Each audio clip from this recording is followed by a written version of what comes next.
آئیے کلام الہی کی تفسیر سنانے سننے سے پیشتر آپ کے ہمارے آقا و سرکار سارے نبیوں رسولوں کے سردار مدینہ کے تاجدار احمد مختار فخر آدم و بنی آدم مظہر عتم رسول مکرم حضرت احمد مجتبیٰ محمد مصطفیٰ صلی اللہ علیہ وسلم کے دربار میں دل کی گہرائی اور عقیدت کی گہرائی سے ایک بار بآواز بلند درود و سلام کا نذرانہ گزرانی ہے۔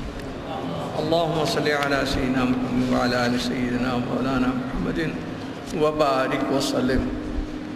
آج ہم نے جن آیات بینات کی تلاوت کا شرف حاصل کیا ہے 26ویں پارے میں سورہ احقاف کی آیات نمبر 15 سے فی الوقت 17 یعنی 3 آیتیں ہم نے تلاوت کی ہیں، کیونکہ یہ ذرا طویل بھی ہیں، اس کی تفسیر بھی ذرا زیادہ ہے۔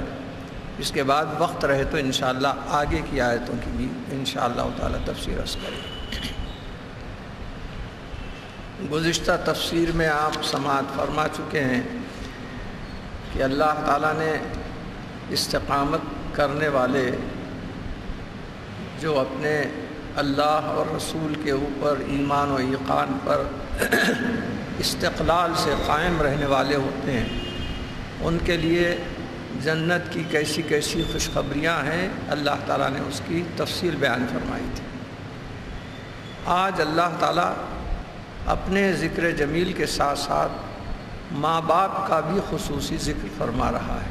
چنانچہ پہلی آیت ہے وَوَصَّيْنَا الْإِنسَانَ بِوَالِدَيْهِ إِحْسَانًا۔ وصّا یوصّ کے معنی ہوتے ہیں وصیت کرنا، نصیحت کرنا، لیکن جب اللہ تعالیٰ سے لفظ متعلق ہو جاتا ہے تو حکم دینے کے معنی ہوتے ہیں، کیونکہ ایک انسان کو نصیحت کر سکتا ہے، لیکن اللہ تعالیٰ حکم فرماتا ہے۔ کس کو حکم فرما رہا ہے؟ وَوَصَّيْنَا الْإِنسَانَ، مفعول انسان ہے، انسان کو اللہ تعالیٰ حکم دے رہا ہے بِوَالِدَيْهِ إِحْسَانًا، کہ اپنے ماں اور باپ کے ساتھ نیک سلوک کرے۔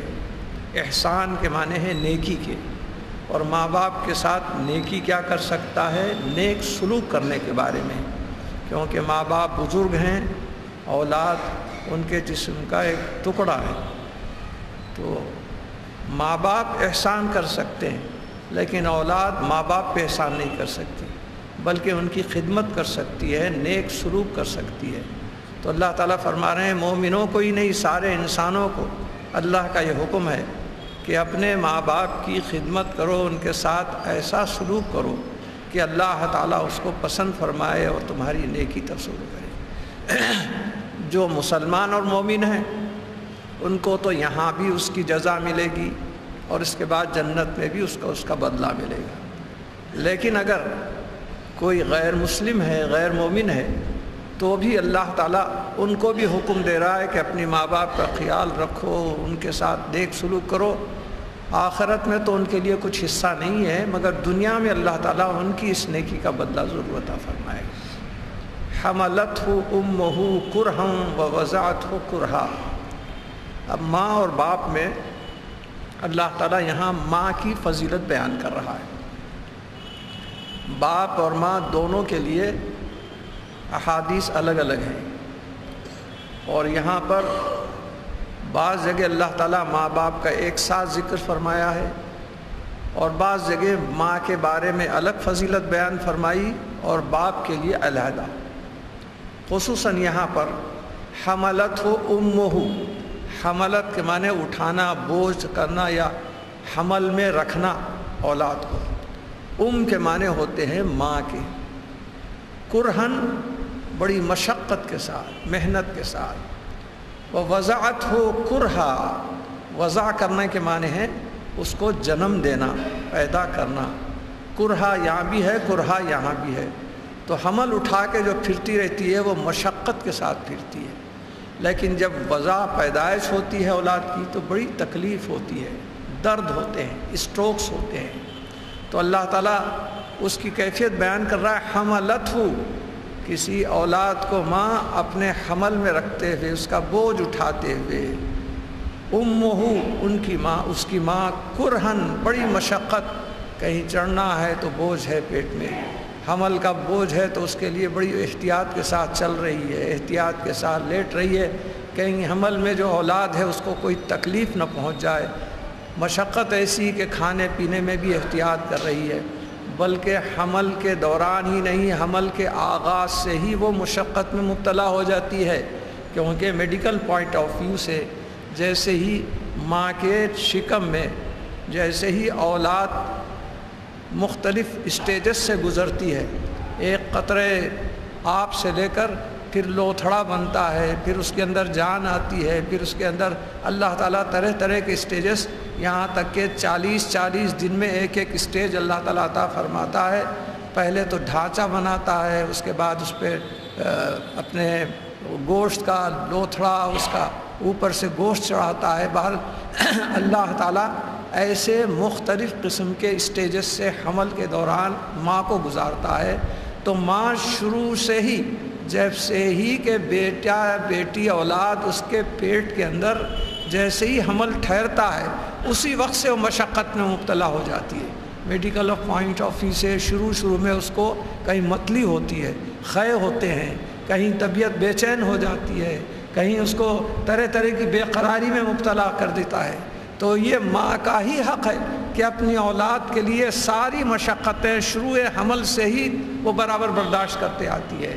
ماں کے ساتھ محبت، اس کی اولاد کے ساتھ ماں کی جو محبت ہوتی ہے وہ محبت کا ہی نتیجہ ہے کہ ہر مشکل کو، دنیا کی چھوٹی سی بھی تکلیف ہو تو برداشت کرنے سے گریز کرے گی، اس سے دور رہنے کی کوشش کرے گی، لیکن یہ اپنے جسم کا ٹکڑا ہے، اپنے پیٹ میں رہنے والی اولاد ہے، تو اس کے لیے ہونے والی ہر تکلیف کو، ہر مصیبت کو برداشت کرتی ہے۔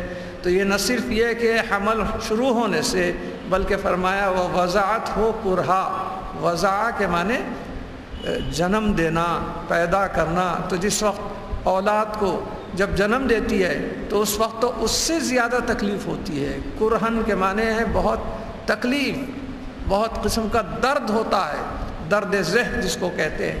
بلکہ آج کل تو عالم یہ ہے کہ نارمل زچگیاں تو بہت کم ہو رہی ہیں، بلکہ ڈاکٹروں کی عجیب کمانے کی لالچ اور حرص اتنی بڑھ گئی ہے کہ وہ ایسے ٹیبلٹس دے دیتے ہیں حمل کے دوران کہ ان کی نارمل زچگی ہونے نہ پائے، بلکہ آپریشن کرنا ہی پڑے، سرجری کرنا پڑے، گورنمنٹ سے الگ پیسے ملتے ہیں، ادھر پارٹی سے الگ ہزاروں کماتے ہیں۔ تو ان لوگوں کو ذری شرم نہیں آتی کہ اللہ تعالیٰ کی قدرت کے کاموں میں دخل دے کر اپنا پیسہ کمایا کرتے ہیں۔ یہ لوگ اتنے روپے کے لالچی بن گئے، اسی لیے آپ بچپن سے دیکھے ہوں گے کہ شاذ و نادر ایک آدھ آپریشن ہوتا تھا، باقی کے سب نارمل زچگیاں ہوتے تھے، اور کسی دواخانے میں بھی نہیں، گھر میں دایا کے ذریعے زچگیاں ہوتے اور نارمل ہوتے تھے، ایک آدھ شاذ و نادر سیزیرین ہوتا تھا۔ اور آج الٹا ہو گیا ہے، ایک آدھ نارمل ہوتی ہے، باقی کے سب سیزیرین کے، کیونکہ ان کو پیسے وصول کرنا ہے، اور گورنمنٹ بھی چاہتی ہے، فیملی پلاننگ کا بڑا اچھا طریقہ ہے، 3 مرتبہ سیزیرین ہو گئے تو رحم کو نکال کے پھینک دینا پڑتا ہے، اس کے بعد ان کی اولاد ہو ہی نہیں پاتی۔ عجیب عجیب قسم کا زمانہ آ گیا ہے۔ بہرحال چاہے وہ نارمل زچگی ہو تو بھی ماں کو درد کی تکلیف برابر ہوتی ہے، سیزیرین ہو تو اس کو بھی چاہے کتنا بھی انیستھیسیا دیا جائے مگر اس کے اثر کے کم ہونے کے بعد پھر اس کے جسم میں درد تکلیف ہوتی ہے۔ یہ سب درد ماں کس لیے برداشت کرتی ہے؟ اپنی اولاد کی محبت میں برداشت کرتی ہے۔ اسی لیے حضور صلی اللہ علیہ وسلم سے کسی صحابی نے دریافت کیا، یا رسول اللہ صلی اللہ علیہ وسلم، میرے ماں بھی ہیں باپ ہیں، کس کی خدمت کروں؟ تو آپ نے فرمایا تو اپنی ماں کی خدمت کر۔ اس کے بعد تو فرمایا اپنی ماں کی خدمت کر، اس کے بعد فرمایا اپنی ماں کی خدمت کر، اس کے بعد تو فرمایا اپنے باپ کی خدمت کر۔ اس حدیث سے یہ مفہوم لیا گیا ہے کہ ماں کی خدمت 3 درجے ہے اور باپ کی 1 درجہ ہے۔ ماں کی زیادہ خدمت ہے اور باپ کی اس سے کم ہے، کیونکہ ماں جتنی مصیبت جھیلتی ہے باپ اتنی تکلیف نہیں اٹھاتا۔ اس لیے ماں کا ایسا بڑا مقام ہے کہ جب وہ اولاد پیدا بھی ہوتی ہے تو اپنی ساری راحت کو، آرام کو اپنی اولاد کے اوپر قربان کر دیتی ہے۔ کہیں بچہ پیشاب کر دیا اور اس کا بستر گیلا ہو گیا، اب کوئی دوسرا بستر نہیں ہے، اس کو دھونے کے بعد اب وہ بھیگا ہوا ہے، تو اب اس کے اوپر اولاد کو کیسا سلائے گی؟ ماں یہ کرتی ہے کہ وہ خود اس بھیگے ہوئے بستر پر سو جاتی ہے اور اپنے سینے کے اوپر اپنی اولاد کو سنا لیتی ہے۔ ماں کی محبت ایسی ہے کہ اللہ اکبر، رب العالمین نے اس کے پیٹ میں اولاد کو پالا ہے، اس لیے خود بخود وہ کیفیت پیدا ہو جاتی ہے۔ اس لیے حضور نے 3 مرتبہ ماں کی خدمت کرنے کا حکم دیا اور اس کے بعد 1 مرتبہ، مگر احادیث میں تو یہ ہے باپ کا درجہ ایسا ہی ہے جیسے جنت کا مین گیٹ وے ہوتا ہے، وہ مقام ہے اس کا، وہ درجہ ہے۔ اور ماں کا اللہ اکبر، سرکار نے فرما دیا کہ ماں کا درجہ تو ایسا ہے جنت اس کے قدموں میں، اس کے قدموں میں جنت رکھی ہوئی ہے۔ جنت کس کو کہتے ہیں؟ کیسی پیاری چیز ہے! تو اللہ تعالیٰ کے رسول صلی اللہ علیہ وسلم فرماتے ہیں جنت کو لا کر اللہ تعالیٰ نے ماں کے قدموں میں رکھ دیا ہے۔ اب تم جنت میں جانا چاہتے ہو، جنت میں داخلہ لینا چاہتے ہو، بغیر ماں کی خدمت میں جنت میں نہیں جا سکتے، بغیر ماں کی راحت پہنچانے کے خدمت میں نہیں جا سکتے۔ بڑے بڑے اولیاء اللہ، ان لوگوں سے پوچھا گیا کہ آپ اتنے بڑے درجے پہ کیسا پہنچے؟ حضرت بایزید بستامی رحمۃ اللہ علیہ کہتے ہیں کہ میں دراصل ایک رات میری والدہ نیند میں سے اٹھیں اور اس کے بعد مجھ سے پانی مانگا، میں ذرا پانی مٹکے میں سے لانے میں چند منٹ ہو گئے، اچانک میری ماں کو نیند لگ گئی۔ میں نے دیکھا کہ اب میری والدہ پھر کب اٹھتے ہیں، اپنے ہاتھ میں لیے ہوئے وہیں کھڑا رہا اور صبح تک وہ آنکھ لگ گئی تو سوتے ہی رہے۔ جب اٹھے تو پوچھنے لگے بیٹا تم کب سے لے کر کھڑے ہو؟ تو میں نے کہا کہ امی آپ جب طلب فرمائے تھے اس وقت سے میں برابر کھڑا ہوں کہ کہیں آپ کی آنکھ کھل جائے اور آپ کو پانی دے دوں، مگر آپ کی آنکھ کھلی نہیں، میں آپ کو اٹھانا بھی نہیں چاہتا تھا کہ نیند میں ڈسٹرب نہ ہو جائے۔ تو اللہ تعالیٰ ان کی ماں کی دل میں ایسی دعا، ایسی اللہ تعالیٰ کی جناب انہوں نے گڑ گڑا کر بیٹے کے لیے دعا کی کہ اللہ نے ان کو ولایت کا تاج عطا فرما دیا۔